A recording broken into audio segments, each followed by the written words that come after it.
Dokkan is definitely taking this a little bit more seriously than I thought and that a lot of other people thought as well.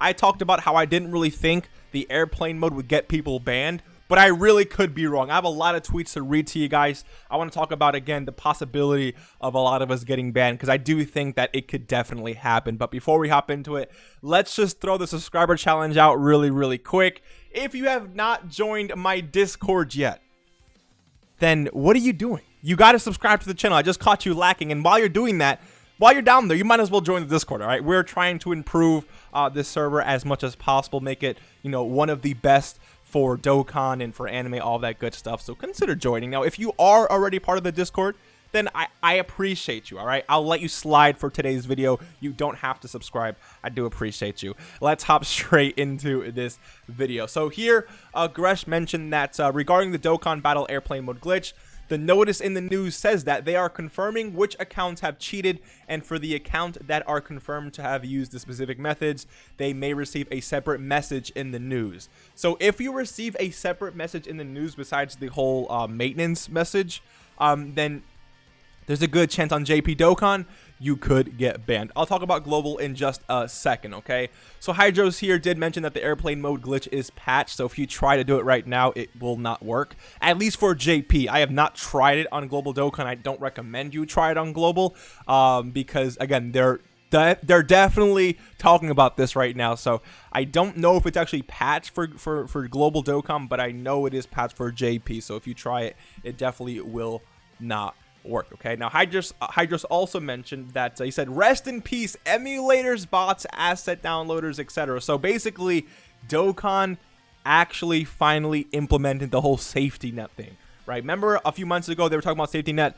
They didn't really do much with it though. All right, a lot of people were still able to use emulators. A lot of people were still able to use you know, bots. Like for example, I don't use bots myself, but I know someone who does use bots to give me farmed accounts for me to summon with you guys and then give them away. You guys know how I like to summon for JP banners and stuff. Like, let's say a new hype unit comes out, I'll stream the summons and then I'll give one of those accounts away. I can no longer do that now because the bots that do that will no longer work with safety net.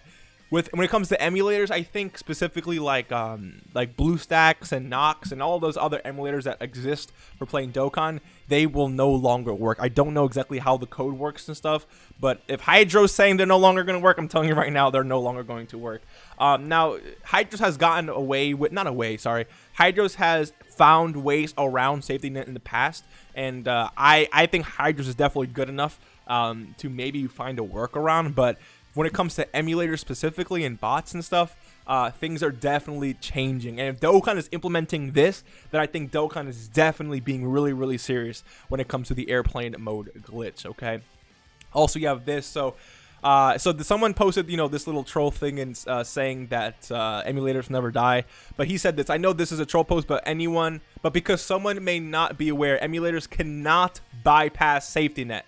JP Dokkan after 5.0 will not run on BlueStacks, Nox, etc. Do not be fooled, blah, blah, blah. So, again, if specifically on JP Dokkan, and again, I'll talk about global in a second, but specifically on JP Dokkan, after 5.0, which literally just happened, you cannot bypass safety net. Emulators will not work. BlueStacks, Nox, any other emulator you use will no longer work, which means it does. I don't know the exact percentage of players who use emulators, but unfortunately that side of the game is definitely dead, okay? Next, we have Carrie here. He said, if you log into Dokkan right now and don't see any maintenance screen, but instead a message warning, that means you got banned. So I don't know if any of you you know, watching this video got another message besides maintenance, but there you go, okay?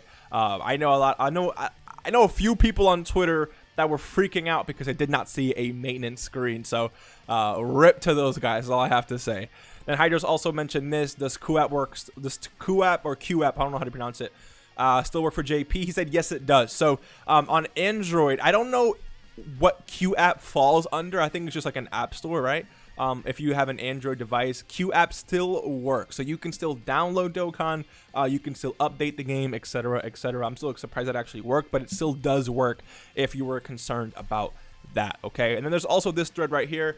So Alexander the Vegito King says, did I get nuked? Because I don't think he saw, you know, I don't think he saw the whole, you know, maintenance screen, whatever. but he plays global Dokkan, right? And then Platty and him are going back and forth. He said the ban wave for global won't happen until the middle of next week. So just because you're on global Dokkan, you're not banned right now, does not mean you're in the clear. Does not mean you are not getting banned. It means that it's happening later in the week. Since global Dokkan, since JP just got the 5.0 update, they just put everything in the update regarding safety net, regarding the the banning, all of that good stuff. But for global Dokkan, it's not happening until middle of next week, which means I could get banned. Right, because I did use the glitch. It means you can get banned if you use the glitch. So keep that in mind. Then he said, will they actually spare people? Like, are spenders safe? And then he says, it appears as though they're going to pick and choose who receives the message. Probably based on some kind of automatic threshold of how players used it, how they detect who used it in the first place. If you used it within the bannable parameters, then you'll get the message. I don't know what bannable parameters mean, but he goes on to say, he says this, and he also says, by pick and choose, of course, I mean their glitch detection will choose bannable offenders based off a certain criteria. We don't know what that criteria is. And he also mentioned, but there's still a chance they just look the other way to people who put money in, right? He says we have no idea. So basically what he's saying is, how could they ban people who spend money on the game that give them money? Which at the end of the day, I like the point, but dude, if they ban truth, they're still going to make millions and millions of dollars, right? So one player or a handful of players are not really going to put a dent in how much money Dokkan is making. So I don't really think that they care.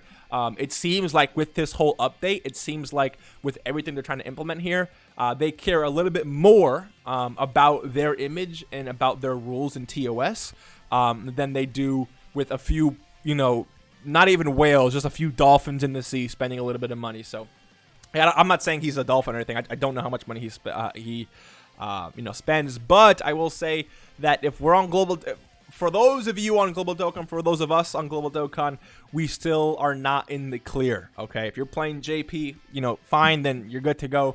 But if you're on global, keep in mind that banning is still 100% possible. And again, they are taking things very, very serious this update. So I just wanted to let you guys know that Dokkan is not playing around. And this, I just want to say this, okay? Whenever there's any type of bug happening in Dokkan, okay, please, please, please do not try the glitch. If you see something on Reddit that says, oh my god, new crazy hack, if you go ahead and pull up a unit and then eat one bite of a cinnamon toast crunch, without milk, no milk, cinnamon toast crunch, if you take one bite of that and then you dance around in a circle, you get 50 stones in your box, whatever it is, please don't do it. Okay, please do not do it. Even if it's really exciting, even if it's going to help you beat specific things, don't do it. It's not worth it. It is literally against TOS. So even if it's Dokkan's fault, then you're still taking advantage of the actual system, and that's the whole issue here in the first place. So please, please, please, please, please, from now on, if there's any glitch that you discover or whatever, just try not to abuse it, because again, things can happen accidentally, or there could be those of you who saw the glitch and then use it for every single SBR, every single ESBR, every single God event, every single Legendary Goku event, GT Legendary Goku event, mission in the game, right? And I understand that, right? It's very exciting, but if you did that, you're probably gonna ban. So we'll see. Hopefully you guys have a great rest of your day, and I will see you in the next one. Peace.